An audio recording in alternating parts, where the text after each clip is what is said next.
we have Hans von Spakovsky on the phone with us, Advancing American Freedom Senior Legal Fellow. Hi, Hans. Ryan, how are you doing today? Good to talk to you again. I think we were together last Thursday as well. We were.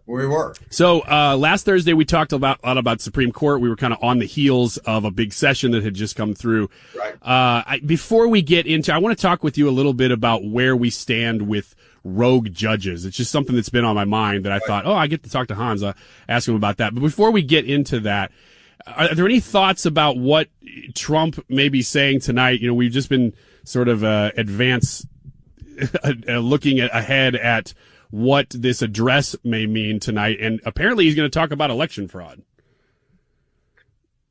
Well, the White House is being very secretive and not giving any hints about what he's going to talk about. I'm sure part of the address is going to be him ragging on the U.S. Senate to get the SAVE Act passed, and particularly because last night, the U.S. House passed one of those must-pass bills, the Defense Authorization Act. That's the one that keeps the Pentagon operating. And they managed to attach the SAVE Act to that defense bill. So once again, it has landed in the U.S. Senate, and I'm sure that the president's going to emphasize that. By the way, every single Democrat, with only one exception, voted against that last night. Every single Republican voted for it with one exception.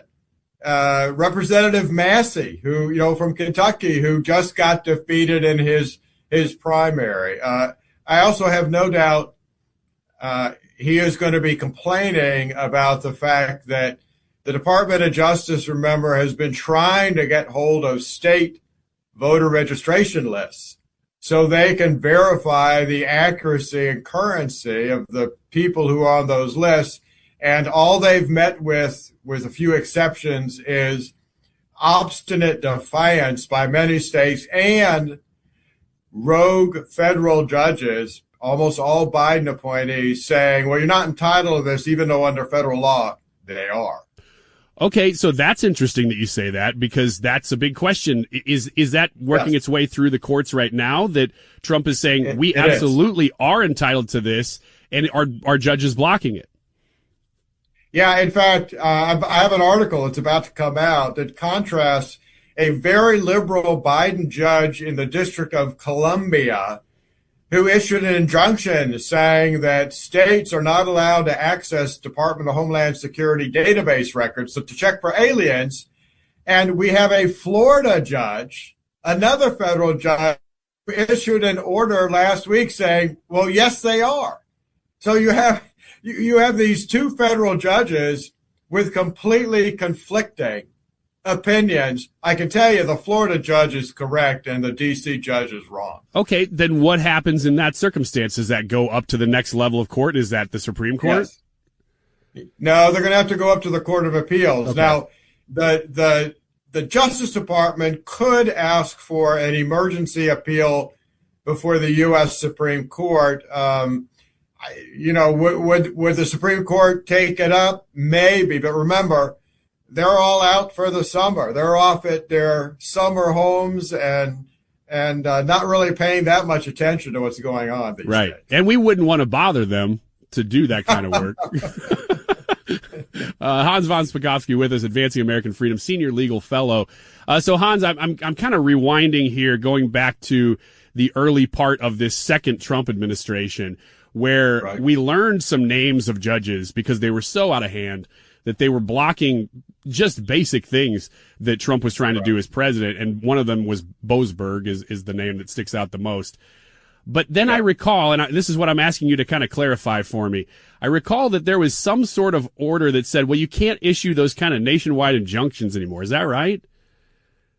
Well, there was by the Supreme Court, but unfortunately, as Justice Alito said, the court left a huge loophole.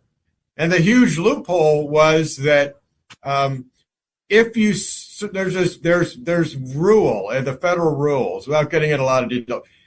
If you have a class of plaintiffs and the judge certifies them as a class So, because he says, well, this law, whatever, affects all these people all across the country.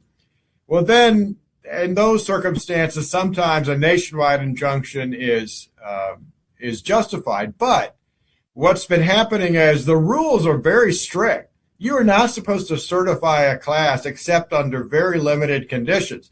What all these rogue judges did is they just ignored those limited conditions and said, oops, everybody's a class, and therefore my nationwide injunction still stands. Oh, so they're doing the same thing. So nothing's really changed. Yeah, they're really defying the Supreme Court. And so far, unfortunately, Chief Justice Roberts, instead of stepping in and frankly issuing harsh language about this, instead has given speeches complaining about the verbal attacks on federal judges. And that's the wrong thing to do. Oh my gosh. Hans, let me circle back to one of the things at the beginning that we were talking about with the SAVE Act, just because I'm curious, right. And we, had a few different threads to go down there. But with the SAVE Act, now that the House has essentially passed the SAVE Act is what you're saying, right? Right. Okay. Well, as part of the defense bill. As part of reconciliation so that they could have simple majority. Or I guess that the Senate could do the same thing. Is there any change in the Senate? Like, is the pressure mounting for them to say, well, we can't vote against the defense bill, which is why I'm sure they attach these things together. Right. So are there people who are maybe going to come over and this thing has a possibility of passing? Well, maybe. Remember, the unfortunate four Republican senators who voted with the Democrats were Senator McConnell of Kentucky. Well, he's in the hospital. He's not going to be there to vote either for it or against it. We also had Lisa Murkowski of Alaska, Tom Tillis of North Carolina, and, of course, our Republican senator from Maine, who is in a fierce fight, Susan Collins, to get reelected. So will this time Susan Collins maybe vote in favor of it? I don't know. I don't know what's going to happen. Hopefully that election contest will force her to say, I really need Republican support, and she'll vote in favor of it. Oh, interesting. I would have thought for sure that your conclusion of that point was that, oh, well, she's going for re-election, therefore she won't be voting for it. But if you're saying, no, she actually might come over, that's interesting. Well, look, the thing is, Democrats are uniformly against voter ID and proof of citizenship. That's not the case with their constituents. All the polling shows that the majority of Americans, no matter their race and no matter which political party they support, all think these are just common sense, good ideas. So any politician who's smart is in favor of this.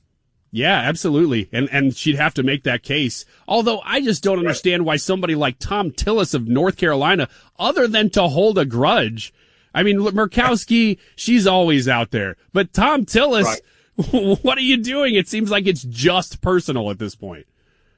Yeah, he's got no valid legal reason for being against this. It's hard to imagine it's anything other than he's personally still upset over his relationship with the president. Right.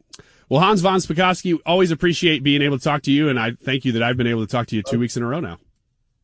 Well, that's great, too, and I guess we'll all wait and see what the president says tonight. I tell you what, I know that we don't really know, but ABC News is saying, hey, this is what our sources are saying, that it's about election integrity in the 2020 election, so we'll see.